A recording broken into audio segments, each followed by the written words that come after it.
जय श्री कृष्णा, राधे राधे। आइए सुनते हैं श्री सत्यनारायण व्रत कथा। सत्यनारायण भगवान की पूजा का बहुत अधिक महत्व होता है। श्री सत्यनारायण व्रत कथा के कुल 5 अध्याय हैं, जिनका श्रवण करने से मनुष्य के सभी कष्ट मिट जाते हैं। आइए सुनते हैं सत्यनारायण व्रत कथा। एक समय की बात है, नैशिरण्य तीर्थ में सौनकादि 88,000 ऋषियों ने श्री सूत जी से पूछा, हे प्रभु, इस कलयुग में वेद विद्या रहित मनुष्यों को प्रभु भक्ति किस प्रकार मिल सकती है तथा उनका उद्धार कैसे होगा? हे मुनि श्रेष्ठ, कोई ऐसा तप बताइए जिससे थोड़ी समय में ही पुण्य मिले और मनवांछित फल भी मिल जाए। इस प्रकार की कथा सुनने की हम लोग की इच्छा रखते हैं। सभी शास्त्रों के ज्ञाता सूत जी बोले, हे वैष्णवों में पूज्य, आप सभी ने प्राणियों के हित की बात पूछी है, इसलिए मैं एक ऐसे श्रेष्ठ और व्रत के बारे में आप लोगों को जरूर बताऊंगा, जिसके बारे में नारद जी ने लक्ष्मी नारायण जी से पूछा था और लक्ष्मीपति श्री हरि ने नारद जी से कहा था। अब आप भी इसे सुनिए। एक समय की बात है, नारद जी दूसरों के हित की इच्छा के लिए अनेकों लोकों में घूमते हुए मृत्यु लोक में जा पहुंचे। यहाँ उन्होंने अनेक योनियों में जन्मे सभी मनुष्यों को अपने कर्मों के अनुसार पीड़ा झेलते हुए देखा। उनका दुख देख नारद जी सोचने लगे कि ऐसा क्या किया जाए जिससे निश्चित रूप से मानव के दुखों का अंत हो जाए। इसी विचार पर मनन करते हुए वह विष्णु लोक में गए। वहां वह नारायण की स्तुति करने लगे और बोले, हे भगवान, आप अत्यंत शक्ति से संपन्न हैं, निर्गुण स्वरूप, सृष्टि के कारण भक्तों के दुख को दूर करने वाले हैं। आपको मेरा प्रणाम। नारद जी की स्तुति सुन विष्णु भगवान बोले, मुनि श्रेष्ठ, आपके मन में क्या बात है, उसे निसंकोच कहो। इस पर नारद मुनि बोले कि मृत्यु लोक में अनेक योनियों में जन्मे मनुष्य अपने कर्मों के द्वारा अनेकों दुख से दुखी हो रहे हैं। हे प्रभु, आप तो ये बताइए कि वो मनुष्य थोड़े प्रयास से ही अपने दुखों से कैसे छुटकारा पा सकते हैं। तब श्री हरि बोले, हे नारद, मनुष्यों की भलाई के लिए तुमने बहुत उत्तम प्रश्न पूछा है। स्वर्गलोक व मृत्युलोक दोनों में एक दुर्लभ उत्तम व्रत है जो पुण्य देने वाला है। आज प्रेम वश होकर मैं उसे तुमसे कहता हूँ। श्री सत्यनारायण भगवान का व्रत अच्छी तरह विधान पूर्वक करके मनुष्य तुरंत ही यहाँ सुख भोग कर मरने पर मोक्ष पाता है। श्री हरि के वचन सुन नारद जी बोले कि उस व्रत का फल क्या है प्रभु, और उसका विधान क्या है? यह व्रत किसने किया था? इस व्रत को किस दिन करना चाहिए? आप सब कुछ विस्तार पूर्वक बताएं। नारद की बात सुनकर फिर श्री हरि बोले, दुख व सुख को दूर करने वाला यह सभी स्थानों पर विजय दिलाने वाला है। मानव को भक्ति व श्रद्धा के साथ शाम को श्री सत्यनारायण की पूजा धर्मपरायण होकर ब्राह्मणों व बंधुओं के साथ करने, साथ ही यथाशक्ति अनुसार भक्ति भाव से भगवान का भोग लगाएं, आरती गाएं और ब्राह्मणों सहित बंधु बांधवों को भी भोजन कराएं। उसके बाद स्वयं भोजन करें। कीर्तन भजन के साथ भगवान की भक्ति में लीन हो जाएं। इस तरह से सत्यनारायण भगवान का यह व्रत करने पर मनुष्य की सारी इच्छाएं निश्चित रूप से पूरी होती हैं। इस कलिकाल अर्थात कलयुग में मृत्यु लोक में मोक्ष का यही एक सरल उपाय बताया गया है। आइए सुनते हैं श्री सत्यनारायण भगवान व्रत कथा का दूसरा अध्याय। सूत जी बोले, हे ऋषियों, जिसने पहले समय में इस व्रत को किया था उसका इतिहास कहता हूँ, ध्यान से सुनो। सुंदर काशीपुरी नगरी में एक अत्यंत निर्धन ब्राह्मण रहता था। भूख प्यास से परेशान हो वह धरती पर घूमता रहता था। ब्राह्मणों से प्रेम करने वाले भगवान ने एक दिन ब्राह्मण का वेश धारण कर उसके पास जाकर पूछा, हे विप्र, नित्य दुखी होकर तुम पृथ्वी पर क्यों घूमते हो? दिन ब्राह्मण बोला, मैं निर्धन ब्राह्मण हूँ, भिक्षा के लिए धरती पर घूमता हूँ। यदि आपका इस उपाय का कोई हल जानते हो तो बताइए। वृद्ध ब्राह्मण रूपी भगवान ने कहा कि सत्यनारायण भगवान मनोवांछित फल देने वाले हैं, इसलिए तुम उनका पूजन करो। इसे करने से मनुष्य सब दुखों से मुक्त हो जाता है। वृद्ध ब्राह्मण बनकर आए सत्यनारायण भगवान उस निर्धन ब्राह्मण को व्रत का सारा विधान बताकर अंतर ध्यान हो गए। अगले दिन सुबह उठने के साथ ही उस बूढ़े ब्राह्मण ने मन में संकल्प लिया कि सत्यनारायण का व्रत करूंगा, और फिर अपने नित्य कर्मों से फ्री होकर वह भिक्षा के लिए चल पड़ा। उस दिन उसे भिक्षा में बहुत सा धन प्राप्त हुआ। उसी धन से उसने परिवार के साथ भगवान सत्यनारायण की पूजा की, व्रत रखा। इस व्रत के करने के कुछ दिन बाद उसके सभी दुख और कष्ट दूर होने लगे और देखते ही देखते एक दिन वह संपन्न और अनेकों संपत्तियों का मालिक बन गया। तब हर महीने की पूर्णिमा के दिन वह ब्राह्मण सत्यनारायण की पूजा करने लगा। इस प्रकार सत्यनारायण भगवान के व्रत को करके वह श्रेष्ठ ब्राह्मण सभी पापों और गरीबी से मुक्त हो गया और उसने एक दुर्लभ मोक्ष पद को प्राप्त किया। इस तरह से सत्यनारायण भगवान के व्रत को जो मनुष्य करेगा वह सभी प्रकार के पापों से छूटकर मोक्ष को प्राप्त होगा। जो मनुष्य इस व्रत को करेगा वह भी सभी दुखों से मुक्त हो जाएगा। सूत जी बोले कि इस तरह से नारद जी से नारायण जी का कहा हुआ श्री सत्यनारायण व्रत को मैंने तुमसे कहा। हे विप्रो, मैं अब और क्या कहूँ। ऋषि बोले, हे मुनिवर, संसार में उस विप्र से सुनकर और किस किसने इस व्रत को किया, हम सब इस बात को सुनना चाहते हैं। इसके लिए हमारे मन में श्रद्धा का भाव है। सूत जी बोले, हे मुनियों, जिसने इस व्रत को किया है वह सब सुनो। एक समय वही विप्र धन व ऐश्वर्य के अनुसार अपने बंधु बांधवों के साथ इस व्रत को करने को तैयार हुआ।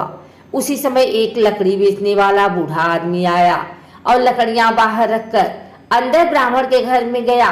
प्यास से दुखी वह लकड़हारा उनको व्रत करते देख विप्र को नमस्कार कर पूछने लगा कि आप यह क्या कर रहे हैं तथा इसे करने से आपको क्या फल मिलेगा, कृपा करके मुझे भी बताएं। ब्राह्मण ने कहा कि सब मनोकामनाओं को पूरा करने वाला यह सत्यनारायण भगवान का व्रत है। इनकी कृपा से ही मेरे घर में धन धान्य आदि की वृद्धि हुई है। विप्र से सत्यनारायण व्रत के बारे में जानकर लकड़हारा बहुत प्रसन्न हुआ। चरणामृत लेकर वह प्रसाद खाने के बाद अपने घर गया। लकड़हारे ने अपने मन में संकल्प किया कि आज लकड़ी बेचने से जो धन मिलेगा उसी से श्री सत्यनारायण भगवान का उत्तम व्रत करूंगा।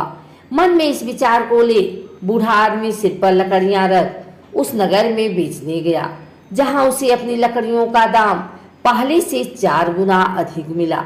बूढ़ा प्रसन्नता के साथ पैसे लेकर सत्यनारायण भगवान की मूर्ति और व्रत की अन्य सामग्रियां लेकर अपने घर गया। वहां उसने अपने परिवारजनों को बुलाकर विधि विधान से सत्यनारायण भगवान का पूजन और व्रत किया। इस व्रत के प्रभाव से वह बूढ़ा लकड़हारा धन पुत्र आदि से युक्त होकर संसार के समस्त सुख भोग अंत काल में वैकुंठ धाम चला गया। श्री सत्यनारायण भगवान की जय। आइए सुनते हैं श्री सत्यनारायण भगवान की व्रत कथा का 3रा अध्याय। सूत जी बोले, हे श्रेष्ठ मुनियों, अब आगे की कथा कहता हूँ। पहले समय में उल्का मुख नाम का एक बुद्धिमान राजा था। वह सत्यवक्ता और जितेंद्रिय था। प्रतिदिन देवस्थानों पर जाता और निर्धनों को धन देकर उनके कष्ट दूर करता था। उसकी पत्नी कमल के समान मुख वाली तथा सती साध्वी थी। भद्रशिला नदी के तट पर उन दोनों ने श्री सत्यनारायण भगवान का व्रत किया। उसी समय साधु नाम का एक वैश्य आया। उसके पास व्यापार करने के लिए बहुत सा धन भी था। राजा को व्रत करते देखकर वह विनय के साथ पूछने लगा, हे राजन, भक्ति भाव से पूर्ण होकर आप यह क्या कर रहे हैं? मैं सुनने की इच्छा रखता हूँ, तो आप कृपा करके मुझे बताएं। राजा बोले, मैं अपने बंधु बांधवों के साथ पुत्र आदि की प्राप्ति के लिए श्री सत्यनारायण भगवान का व्रत व पूजन कर रहा हूँ।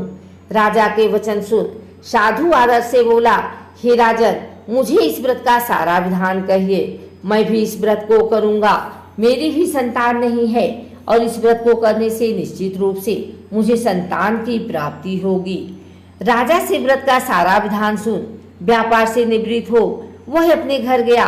साधु ने अपनी पत्नी को संतान देने वाले इस व्रत का वर्णन कर सुनाया और कहा कि जब मेरी संतान होगी तब मैं इस व्रत को करूंगा। साधु ने इस तरह के वचन अपनी पत्नी लीलावती से कहे। एक दिन लीलावती पति के साथ आनंदित हो संसारिक धर्म में प्रवृत्त होकर सत्यनारायण भगवान की कृपा से गर्भवती हो गई। 10वें महीने में उसके गर्भ से एक सुंदर कन्या ने जन्म लिया। माता पिता ने अपनी कन्या का नाम कलावती रखा। एक दिन कलावती की माँ लीलावती ने अपने पति को याद दिलाया कि आपने सत्यनारायण भगवान के जिस व्रत को करने का संकल्प किया था उसे करने का समय आ गया है, आप इस व्रत को करिए। साधु बोला कि हे प्रिय, इस व्रत को मैं उसके विवाह पर करूंगा। इस प्रकार अपनी पत्नी को आश्वासन देकर वह नगर को चला गया। साधु ने एक बार नगर में अपनी कन्या को सखियों के साथ देखा तो उसे लगा कि उसकी कन्या अब विवाह योग्य हो गई है और उसने कन्या के योग्य वर ढूंढना शुरू कर दिया। एक दिन साधु की बात को ध्यान में रखते हुए एक नगर में पहुंचा और वहां देखभाल कर रही लड़की के सुयोग्य वाणिक पुत्र को ले आया। सुयोग्य लड़के को देख साधु ने बंधु बांधवों को बुलाकर अपने पुत्री का विवाह कर दिया। लेकिन दुर्भाग्य की बात ये थी कि साधु ने अभी भी श्री सत्यनारायण भगवान का व्रत नहीं किया। इस पर श्री भगवान क्रोधित हो गए और श्राप दिया। अपने कार्य में कुशल साधु बनिया जमाई को लेकर समुद्र के पास स्थित होकर रत्नासारपुर नगर में गया। वहां जाकर दामाद ससुर दोनों मिलकर चंद्रकेतु राजा के नगर में व्यापार करने लगे। एक दिन भगवान सत्यनारायण की माया से एक चोर राजा का धन चुरा कर भाग रहा था। उसने राजा के सिपाहियों को अपना पीछा करते देख चुराया हुआ धन वहां रख दिया जहां साधु अपने जमाई के साथ ठहरा हुआ था। राजा के सिपाहियों ने साधु वैश्य के पास राजा का धन पड़ा देखा तो वह ससुर जमाई दोनों को बांधकर प्रसन्नता से राजा के पास ले गए और कहा कि उन दोनों चोरों ने हम पकड़ लिए हैं, अब आप आगे की कार्यवाही कीजिए। राजा की आज्ञा से उन दोनों को कठिन कारावास में डाल दिया गया और उनका सारा धन भी उनसे छीन लिया गया। श्री सत्यनारायण भगवान से श्राप से साधु की पत्नी भी बहुत दुखी हुई। घर में जो धन रखा था उसे चोर चुरा ले गए। शारीरिक तथा मानसिक पीड़ा व भूख प्यास से अति दुखी हो अन्न की चिंता में कलावती के ब्राह्मण के घर गई। वहां उसने श्री सत्यनारायण भगवान का व्रत होते देखा, फिर कथा भी सुनी। वह प्रसाद ग्रहण कर रात को घर वापिस आई। माता के कलावती से पूछा कि हे पुत्री, अब तुम कहाँ थी, तेरे मन में क्या है? कलावती ने अपनी माता से कहा, हे माता, मैंने एक ब्राह्मण के घर में श्री सत्यनारायण भगवान का व्रत देखा है। कन्या के वचन सुन लीलावती भगवान के पूजन की तैयारी करने लगी। लीलावती ने परिवार व बंधुओं सहित सत्यनारायण भगवान का पूजन किया और उनसे वर मांगा कि मेरे पति तथा जमाई शीघ्र घर आ जाएं। साथ ही यह भी प्रार्थना की कि हम सबका अपराध क्षमा करें। श्री सत्यनारायण भगवान इस व्रत से संतुष्ट हो गए और राजा चंद्रकेतु को सपने में दर्शन दे कहा कि हे राजन, तुम उन दोनों वैश्यों को छोड़ दो और तुमने उनका जो धन लिया है उसे वापिस कर दो। अगर ऐसा नहीं किया तो मैं तुम्हारा धन, राज्य व संतान सभी को नष्ट कर दूंगा। राजा को यह सब कहकर वह अंतर ध्यान हो गए।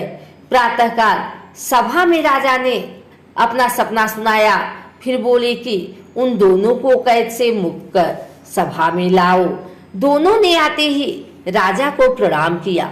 राजा बोला, महानुभावों, भाग्यवश ऐसा कठिन दुख तुम्हें प्राप्त हुआ है, लेकिन अब तुम्हें कोई भय नहीं है।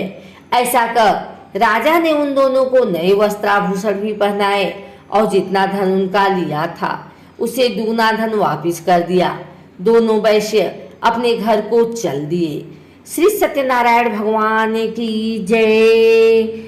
आइए सुनते हैं सत्यनारायण भगवान व्रत कथा का चौथा अध्याय।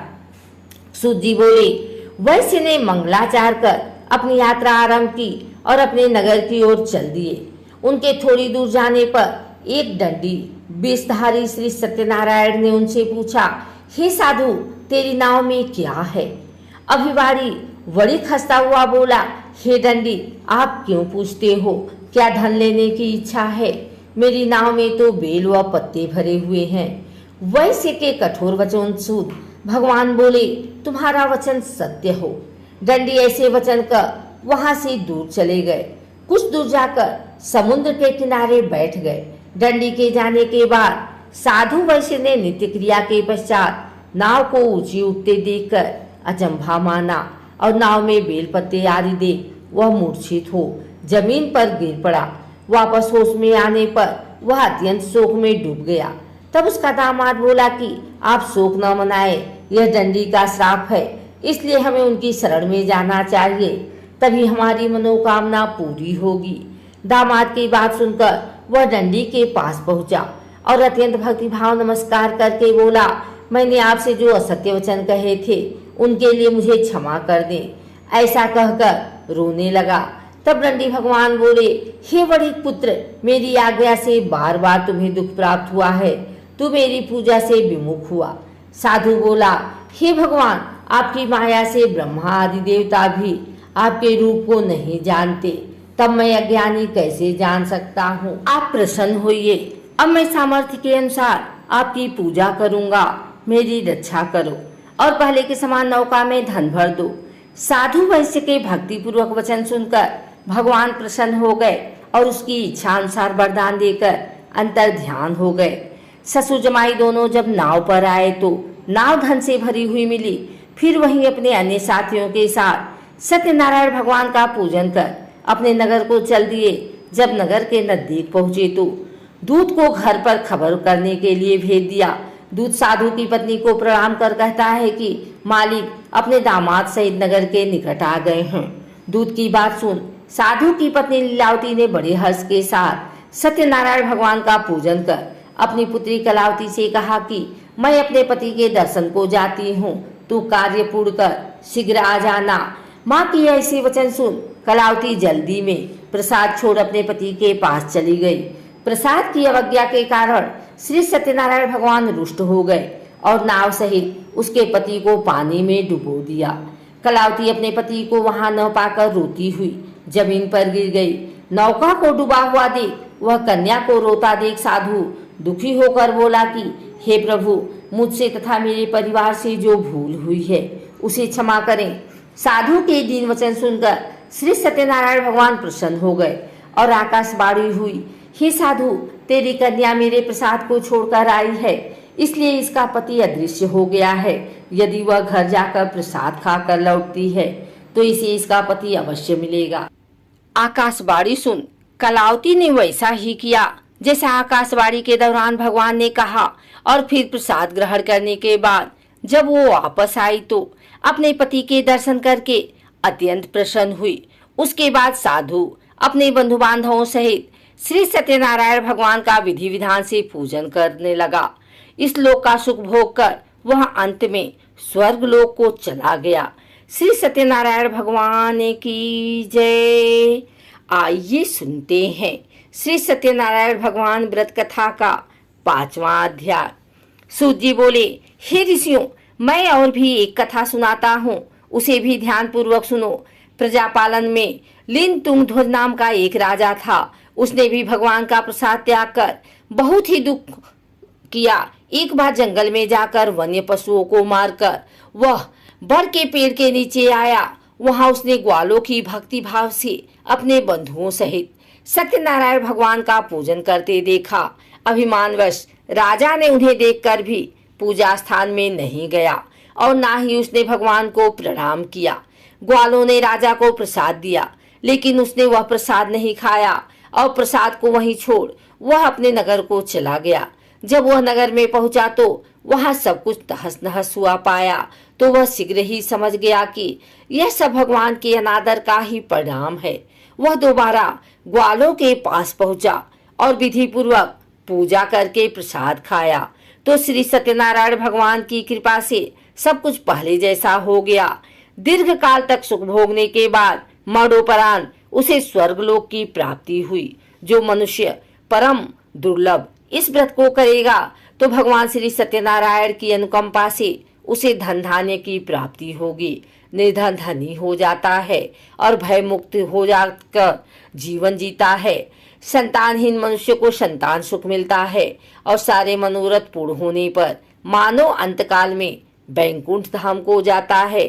तब सूत जी बोले, जिन्होंने पहले इस व्रत को किया है अब उनके दूसरे जन्म की कथा कहता हूँ।